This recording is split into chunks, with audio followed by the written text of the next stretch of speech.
Avropa İttifaqı Vaşinqtondan tariflərin və rüsumların müzakirəsi üçün təcili görüş tələb edib. Bu barədə Amerika Birləşmiş Ştatlarının prezidenti Donald Trump sosial media hesabında yazıb. Onun sözlərinə görə Avropalılar Birləşmiş Ştatlarla danışıqları gecikdirirdilər.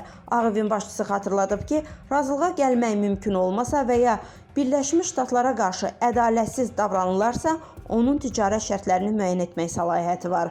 Avropa İttifaqından gətirilən məhsullara 50% tarif tətbiq etmək qərarımdan son dərəcə məmnun oldum, deyə Trump vurğulayıb. ABŞ lideri Avropa İttifaqının danışıqlara razılıq verməsini müsbət addım kimi qiymətləndirib. O, həm qurumun, həm də Çinin Birləşmiş Ştatlarla ticarət üçün bazarlarını açacaqlarına ümid etdiyini bildirib. Əgər bunu etsələr, hamı çox məmnun olacaq. Statın sonu. Xatırladaq ki, bir müddət öncə Trump Avropa İttifaqından idxal edilən mallara 50% tarif tətbiq edəcəyini açıqlayıb. 2 gün sonra isə qərarını təxirə salıb.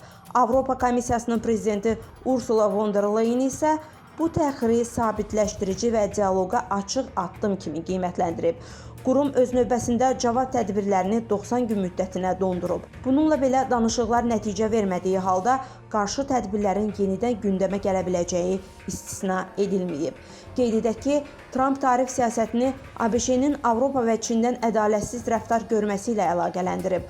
Onlar Birləşmiş Ştatlar məhsullarına çoxlu məhdudiyyət qoyurlar. Lakin Amerika Birləşmiş Ştatları bazarını onlara açıq saxlayır. Ekspertlərin fikrincə, Ağ Ev rəhbəri tariflərdən təzyiq alət kimi istifadə edərək qarşı tərəfi ABŞ-nin maraqlarına uyğun razılaşmalara gətirməyə çalışır. Ruqiyyə Nəcəfli, Humay Cəfərova, Mira TV.